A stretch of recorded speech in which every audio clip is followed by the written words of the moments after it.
Driving down the highway on my way home from a business trip, I kept glancing at my daughter Lucy in the passenger seat. She had just turned 7, and usually she'd tell me about school and her friends, but today she'd been silent the whole time. Looking at her profile as she stared out the window, I could see something tense about her. "Lucy, did you have fun at Grandma's house?" When I asked, my daughter just nodded slightly. Had something happened? My mother could be too strict sometimes, so maybe she'd said something to Lucy again. But it was better not to ask right now. I talked to her slowly after we got home. I parked in the apartment building's lot and headed to the entrance with our luggage. Lucy followed silently behind me. The moment I reached for my keys, my daughter grabbed my arm. "Mommy, I don't want to go in." I turned around to see Lucy's face had gone pale. "What's wrong? Did something happen?" My daughter didn't answer, but moved closer to the door and pressed her ear against it. Then she looked up at me. "Mommy, you listen too." I had a bad feeling. I pressed my ear against the door. At first I didn't hear anything. But when I held my breath quietly and concentrated, I heard faint sounds. Someone walking around inside. The sound of drawers opening. Someone was inside my house. It had been 3 weeks ago. Everything had started changing from that day. Or maybe it had started even earlier. I just hadn't noticed. My name is Megan. I work as a project manager at an IT company. I lived in a house I'd inherited from my grandmother with just my daughter Lucy. 3 years ago, I divorced a man named Brandon. The reason was his affair. The wounds from that time still hadn't completely healed, but I'd been living my life looking forward for my daughter's sake. Balancing work and childcare as a single mother wasn't easy. I'd wake up early in the morning to make Lucy's breakfast, send her off to school, then go to work. In the evening I'd rush home to prepare dinner. On weekends I treasured the time I spent with my daughter. Sometimes I was exhausted, but seeing Lucy's smile made it all feel worthwhile. Recently, I'd started dating a colleague from work named Derek. He was a former police officer who now worked in the security department at my company. He was kind and sincere, and cared about Lucy too. I felt like I'd finally met a man I could truly trust. But my mother Patricia wasn't happy about Derek. My mother doted on Lucy. At least, that's how it appeared on the surface. Mom would visit several times a week to help with cleaning and cooking. At first I was grateful. But gradually, criticism started creeping into her words. "You're always working. Poor Lucy. Frozen food isn't good for children. Are you helping her with her homework properly?" And after I started dating Derek, Mom's attitude became noticeably cold. "That man is no good. You don't even know what kind of person he is. Brandon was better." My ex-husband Brandon never missed his twice-monthly visits with our daughter. He'd always show up with a smile to pick her up and take her to amusement parks or movies. He seemed to play the good father. But his child support payments were often late, and when I'd remind him, he'd sometimes blow up at me. For some reason, my mother defended him. I couldn't understand it. The overnight business trip was decided 2 weeks ago. There was an important client meeting I absolutely couldn't miss. I was worrying about what to do with Lucy when my mother offered. "I'll take her. Don't worry, just focus on your work." I was grateful for my mother's offer. I had no way of knowing then that it was a trap. I arrived at my hotel at the business trip destination after 8 at night. I put my luggage in the room and immediately called my mother. I wanted to hear Lucy's voice. "Hello, Mom. Is Lucy doing okay?" "Yes, of course. She's in the bath right now." My mother's voice sounded normal. But something seemed a little tense. Was it just my imagination? "I see. Can I talk to Lucy later then?" "It's late, so how about tomorrow morning?" My mother hung up after saying that. Usually we'd talk a bit longer. I felt something was off, but I was tired and didn't think too deeply about it. The next day, the client meeting went smoothly. During the break, I got a message from Derek. "Can you talk for a minute?" I left the conference room and called him. "What's wrong?" "Megan, I found something strange. I was looking at your ex-husband's social media, and he's sharing photos from your business trip location." My heart jumped. "What? What do you mean?" "Photos of the hotel exterior, the building where the meeting is being held. It's where you are right now. Someone's feeding him information." I hadn't told Brandon about my business trip. There was no reason to. So who had told him? "I'll check." "Thanks, Derek." I hung up and immediately contacted my mother. The ringtone went on for a long time before my mother finally answered. "Mom, did you tell Brandon about my business trip?" "Huh? What are you talking about?" My mother's voice was strained. I could hear some noise in the background. A man's voice. "Mom, is someone there?" "No one's here. It's the TV." It was clearly a lie. That wasn't the sound of a TV. It was someone talking. "Let me talk to Lucy." "Just a moment." A few seconds later, I heard my daughter's voice. "Mommy? Lucy, are you okay? Did something happen?" My daughter was silent for a moment, then answered in a small voice. "Daddy's here." The blood froze in my veins. "Daddy is there right now?" "Yeah. He's talking to Grandma." I took a deep breath, trying to stay calm. "Okay. Mommy will be home tomorrow. Be a good girl, okay?" "Okay." Lucy's voice sounded anxious. When I hung up, my mother took over. "Brandon just stopped by. He came to see Lucy. It's not his visitation day. Why is he at your house? Don't get so angry. What's wrong with a father coming to see his daughter?" My mother's tone was defensive. The way she spoke made it sound like I was doing something wrong, and it made me angry. But I needed to stay calm now. "Fine. But next time, contact me in advance." I said only that and hung up. That afternoon, I got an unexpected call from a colleague at work. It was Sarah from HR. "Megan, I'm calling because something's concerning me." "What is it?" "Today, Child Protective Services contacted the company. About you." My heart nearly stopped. Child Protective Services. There was an anonymous report about possible abuse. Of course, I don't believe it. My mind went blank. Abuse? Me?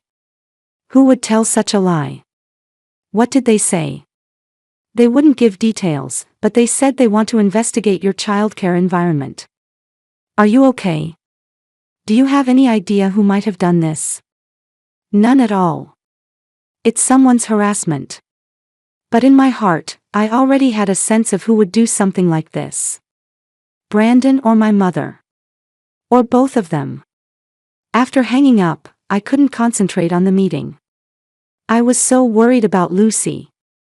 Should I continue the business trip or go home immediately? But the meeting continued until tomorrow morning. There was an important contract with the client ahead. That night in the hotel room, I couldn't sleep. I kept thinking about Lucy. Was my daughter really safe at my mother's house? Why was Brandon there? And why had my mother let him in? I called Derek. Hearing his voice calmed me down a bit. Child Protective Services contacted me. What? I explained the situation. Derek said in a voice containing his anger. This is clearly harassment. Someone's trying to set you up. I know. But what should I do? First, come home right away tomorrow. I'll see if there's anything I can investigate. It'll be okay, we'll solve this together. His words felt like a lifeline. The next day, as soon as the meeting ended, I drove home. Speeding down the highway, I arrived at my mother's house in the evening. When I rang the doorbell, my mother came out. "Oh, you're back already." My mother's smile looked fake. "I'm here to pick up Lucy." My daughter came running from the living room. When she hugged me, she whispered in a small voice, "Mommy, I want to go home now." There was something urgent in that voice. I picked Lucy up and said to my mother, "Thanks, Mom. We're going home now. Why don't you at least stay for dinner?" "No, we'll eat at home." My mother's expression hardened for a moment. But I didn't care and got in the car with my daughter.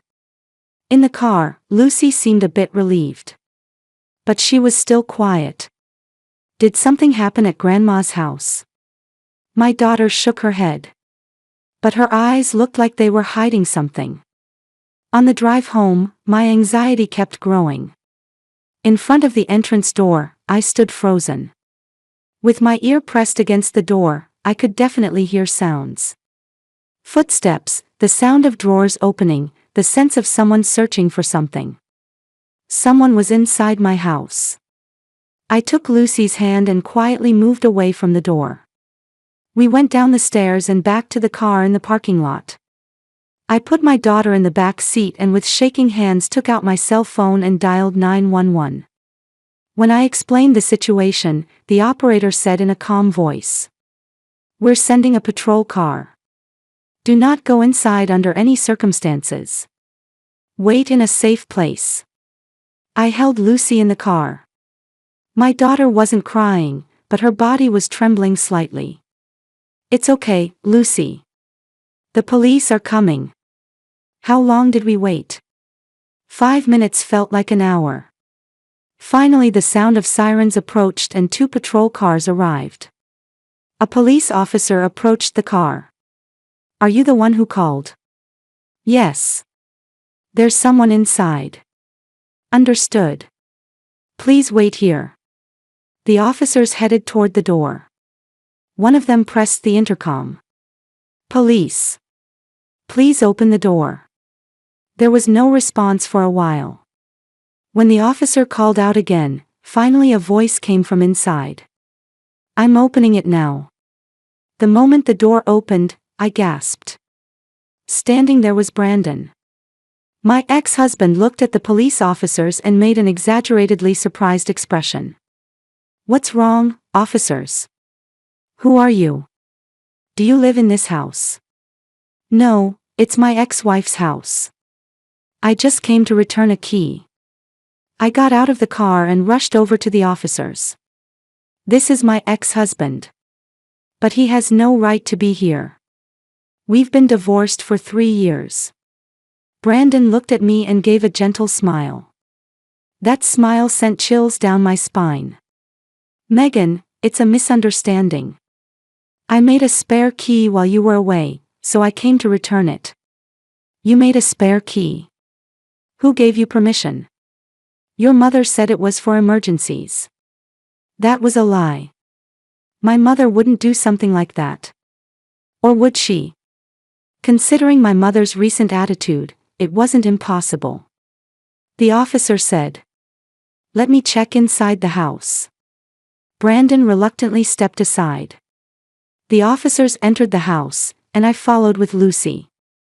Looking at the living room, I was shocked. Papers were scattered on the desk. My work documents, bank statements, and documents about my grandmother's inheritance. The drawers had been opened too. "What were you looking for?" Brandon shrugged. "We have child support matters.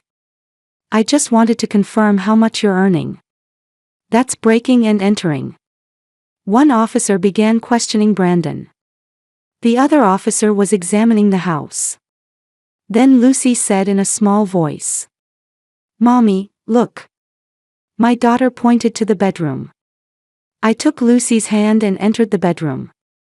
She approached the bedside lamp and pointed to the back of it. "This wasn't here before." On the back of the lamp, a small black device was attached. About the size of a thumb, with a small light blinking. My heart began beating violently. What was this? I immediately sent a photo to Derek. The reply came back in seconds. That's a listening device. Show it to the police right away. My hands were shaking. A listening device. Had Brandon been eavesdropping on our conversations? I called the police officer. Please look at this. The officer examined the device and his expression became stern. This is a listening device. Let's check if there are others. When we started searching the entire house, we kept finding more. Behind the stuffed animal in my daughter's room, behind the bookshelf in the living room, on top of the kitchen cabinet. In total, 4 listening devices were found. I went back to where Brandon was. He was sitting on the sofa, talking with an officer. You did this, didn't you? Brandon looked at me, and the mask fell from his expression. The face of the kind ex-husband disappeared, replaced by cold, calculating eyes staring at me. That's right.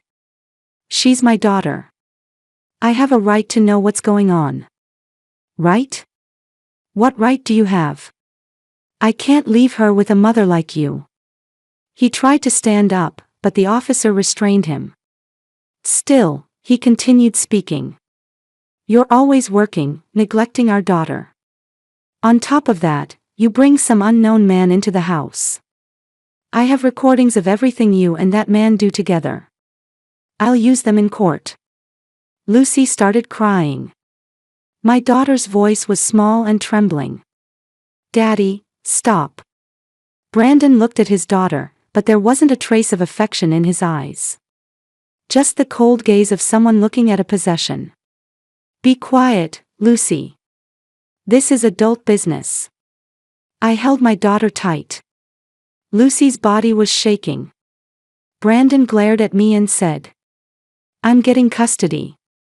My lawyer is already prepared. You're an unfit mother. I have all the evidence. Child Protective Services has already started moving. In that moment, everything connected.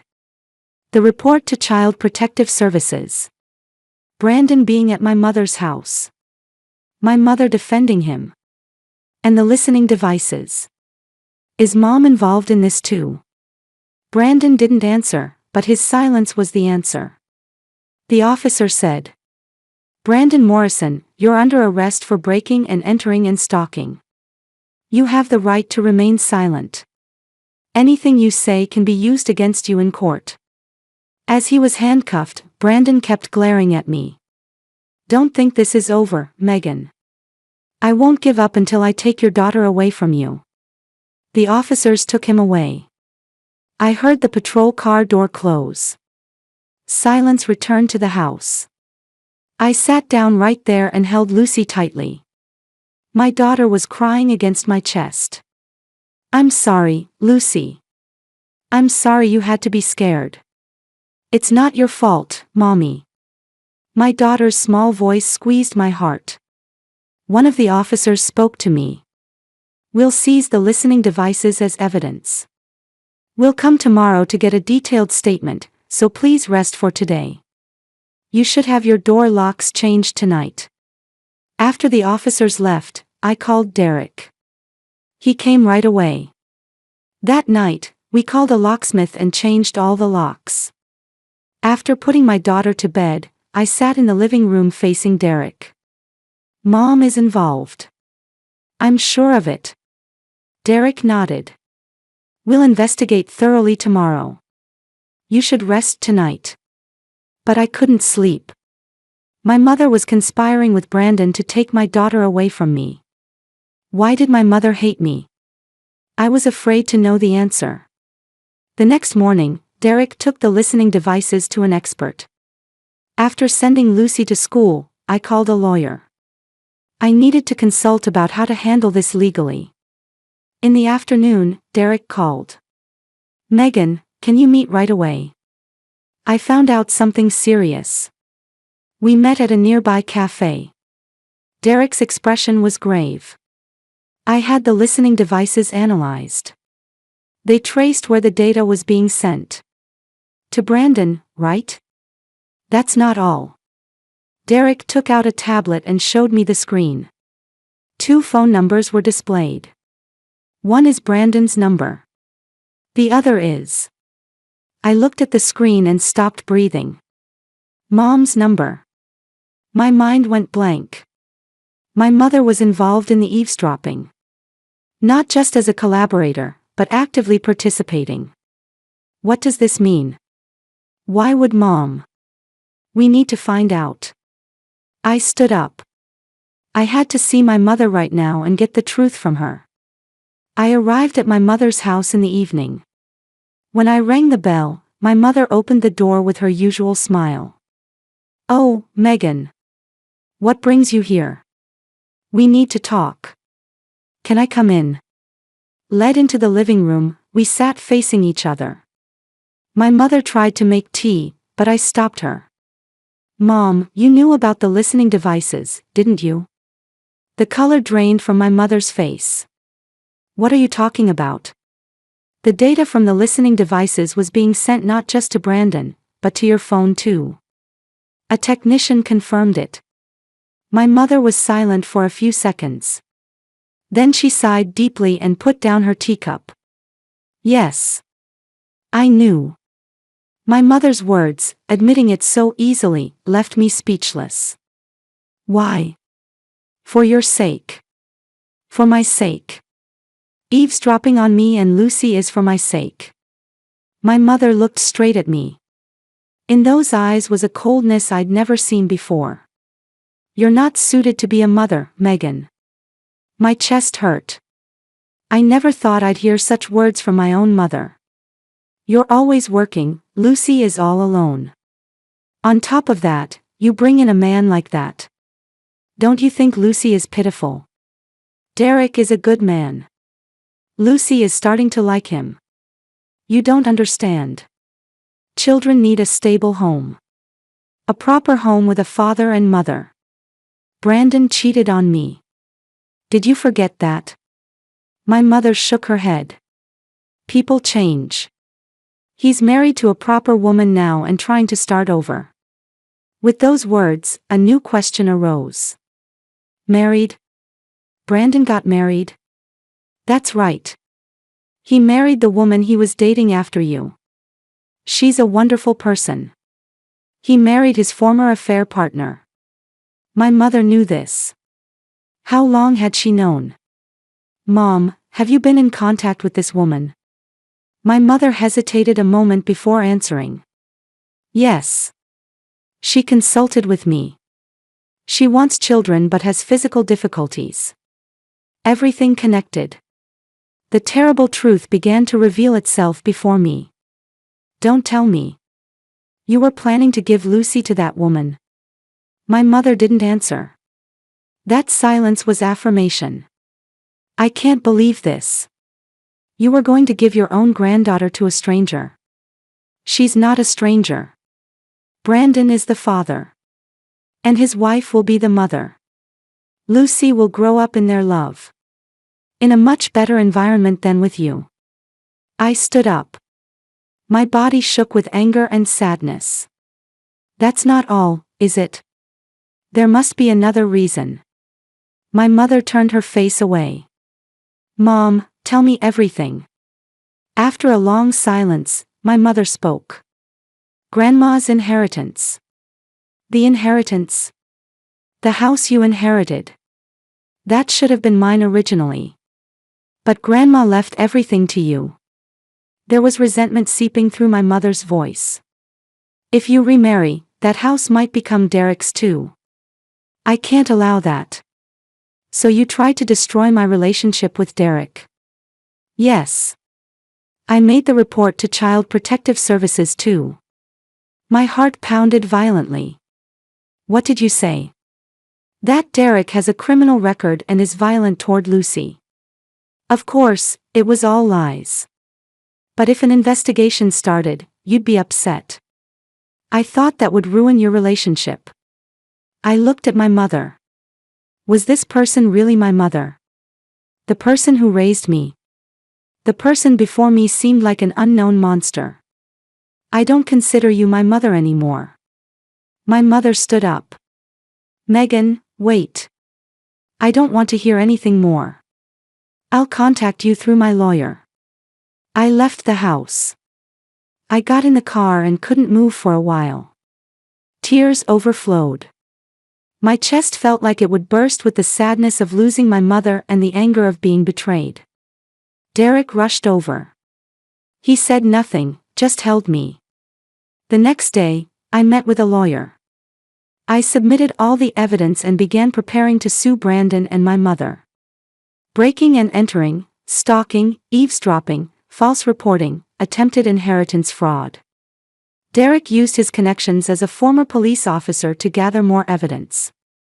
Mrs. Chen, who lived next door, gave important testimony. I saw it many times. That man entering the house with a spare key. At first I thought it was some errand, but he only came when you weren't there.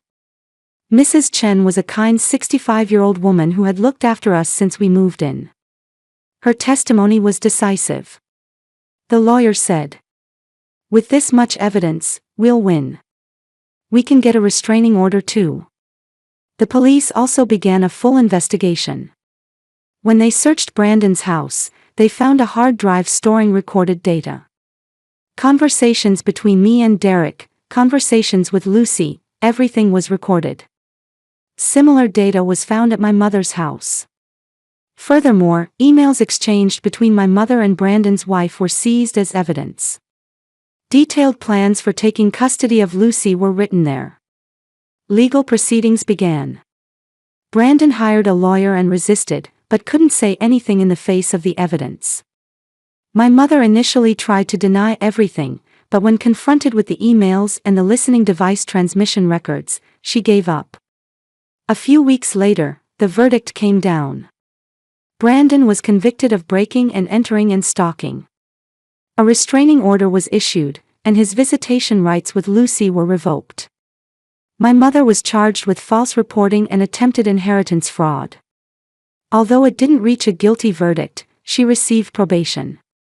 What was more painful than that was this becoming known throughout the extended family. My mother became socially isolated.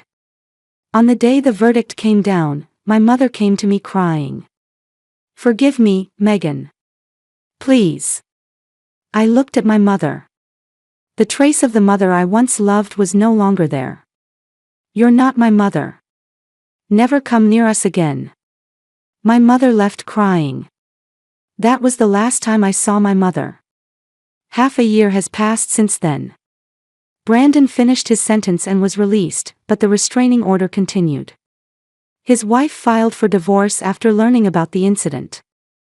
The last I heard, he was living alone in an apartment, having lost his job and struggling. I thought it was what he deserved.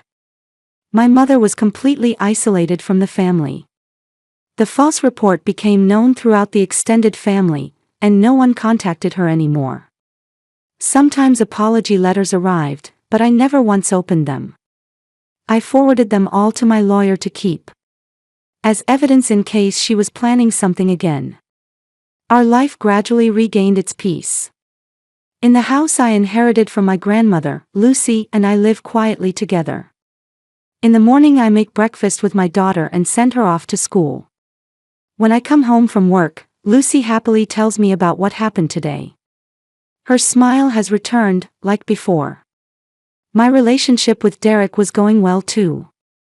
On weekends he comes to the house, and we cook dinner together or he plays with Lucy. My daughter has become completely attached to him, and sometimes when I see her taking his hand saying, "Derek, let's go to the park," my chest feels warm. One Saturday afternoon, the three of us were in the living room. Lucy was sitting on the floor drawing. Derek and I were drinking tea on the sofa, watching our daughter. Lucy suddenly looked up at me. "Mommy, what is family?" At this unexpected question, I thought for a moment. How should I answer? "Why do you ask?" At school, everyone drew pictures of their families. Daddy and mommy and children. But my family is different, right? There was anxiety in my daughter's voice.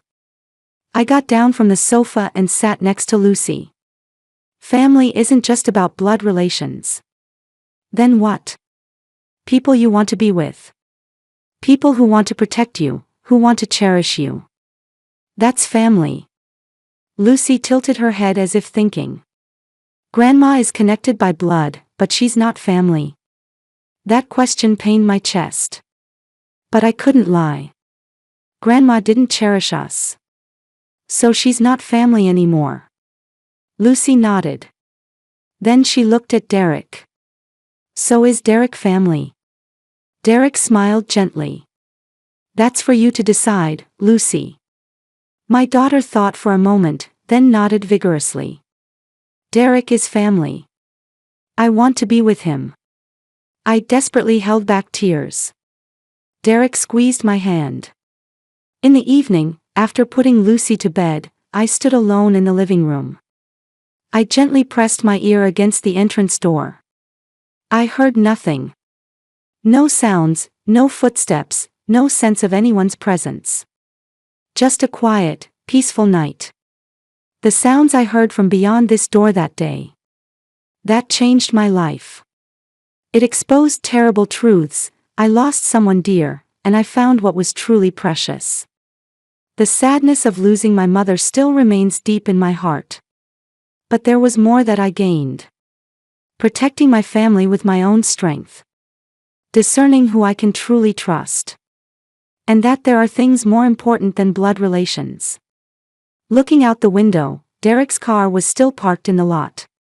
He said he'd stay late again today, see Lucy to bed, and then go home. I smiled. This is my family. This is what I must protect. I moved away from the entrance door and returned to the living room. Derek was reading a book on the sofa. When I approached, he looked up and smiled. You okay? Yes. I'm okay. I really was okay. A quiet, safe home. That was the peace I had won. And to protect that peace, I would continue to fight. For my family.